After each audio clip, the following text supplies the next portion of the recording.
Hello everybody, I mentioned there was another character I want to talk about, and that is Kollector Variation 3. That's right, now that we are in the world of Aftermath, a lot of changes have happened. I know people are excited to play their new characters, you know, like Fujin and Shiva and Robocop, or their buffs to their main.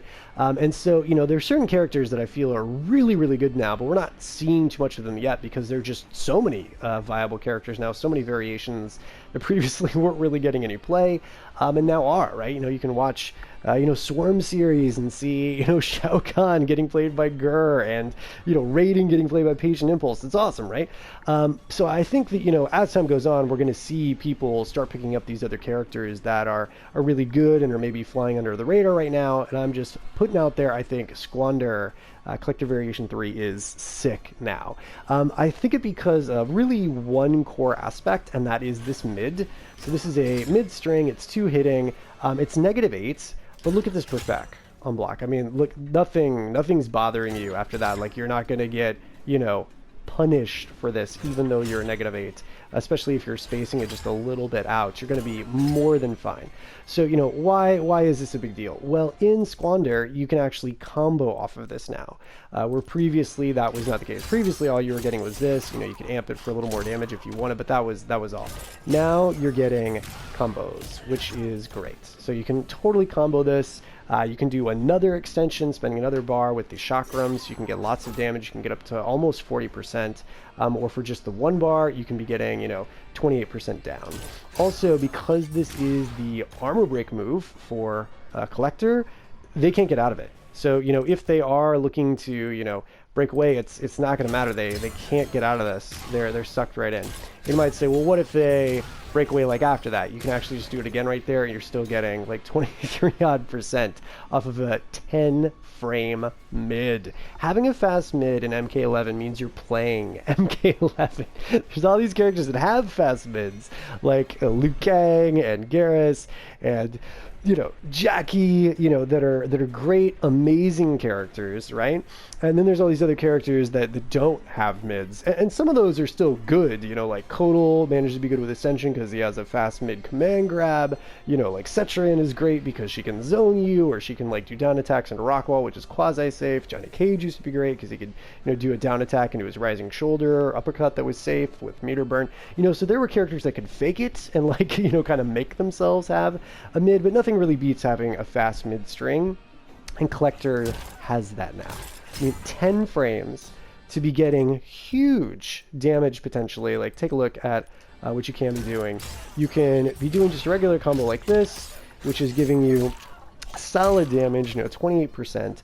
As I showed, if you think they're going to break away, you can just do the Lantern again, and you'll still be getting 24%. You can also spend a second bar on this, like if they don't have any meter, or if you've made them scared of breaking away, and you can be getting, as I said, almost 40% here. I mean, incredible. Off of a 10 frame mid, and the choice is yours. You get to decide based on the situation, based on meter, based on how close you are to victory. Like, do I need the extra damage, do I not? So having that option to do an extra 10% damage for a bar, that's incredible, and that's an amazing return on your investment. So that's it. That's the main reason why I think this character is awesome, because Kollector already had so many things that made him good. It was really, this string is what you're seeing most people use, but it's 13 frames, and that can get beat out to double down ones, right? If someone's doing a down 1 and it's -6, but their down 1's only 6 frames, it's only 12 frames again, so they can mash it, and you're just not going to get this out, for instance. But this, you're interrupting all day. 10 frame mid. Oh my goodness, it's amazing. And he only has this combo potential in Squander. Now, the argument could be made isn't Chakram terrible? Not really anymore to what I'm seeing. Chakram, combos, it is true that at max range it won't, but the bolas have that same problem. The Chakram also does tons of damage. I mean, it's been the case that Kollector gets lots of damage ever since they made that right there comboable, that launcher string. I mean, but you're getting 35% for 1 bar off of this, which is something you're going to be doing in neutral. So this character has solid footsies in having, you know, this string and now having this string, which is amazing.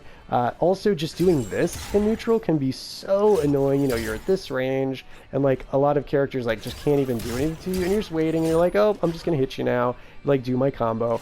And you know, you can be getting great damage from this too, and you can even, you know, be finishing it right there for, you know, simple like, you know, meterless 27%. But you can also do the, you know, combos with this now, which, you know, is really cool, like the options that you have available to keep combos going.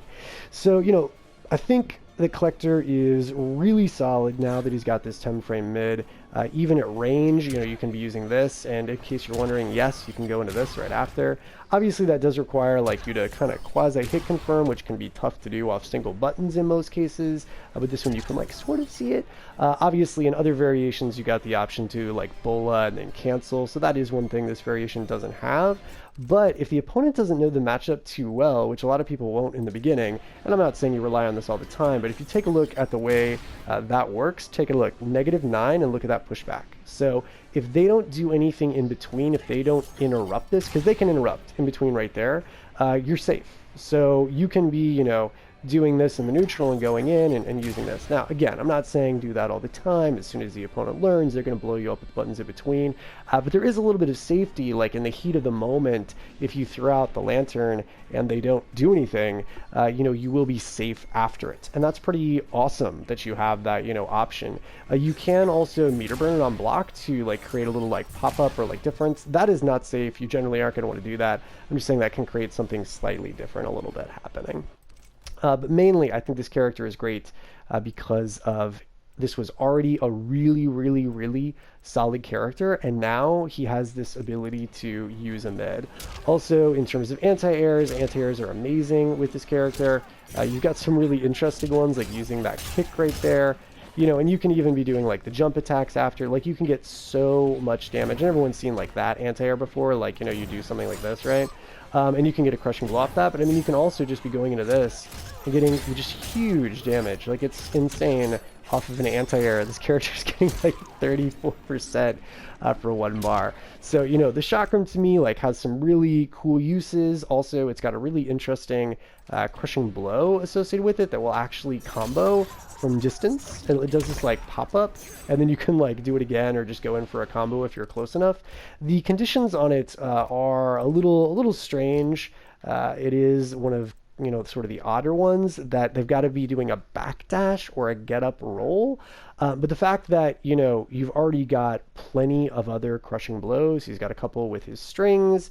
He's got one with demonic mace. He's got one off of his throw. It's like this character's already doing tons of damage. This character already has lots of crushing blows. And then you just got this one in there. Like, yeah, if you hit that, cool, you know, you can be doing combos with this, like, you know, you're not going to be doing it right there, but, you know, they do a get up roll, and, you know, you can be getting some options here, which are nice. So, mainly, again, it's this 10 frame mid-hitting string. I think it's amazing. If you are a Kollector fan at all, or were thinking about picking up Kollector at some point, I would say now is the time. Play some Squander. Sure, the opponent might zone you a bit, I would say, in my matches that I've played. That's sort of the main weakness, but if you play the other variations too, you can switch to back in the pack and be using teleport to get in, or another character you play. But in terms of like footsies, anti-air, damage, you know, beating breakaways, like this character is really solid. I think we're going to see him coming up in the weeks and months to come of this game's competitive life. I think it's just a really exciting time where there's so many characters that are viable. Good luck with your gaming. Hope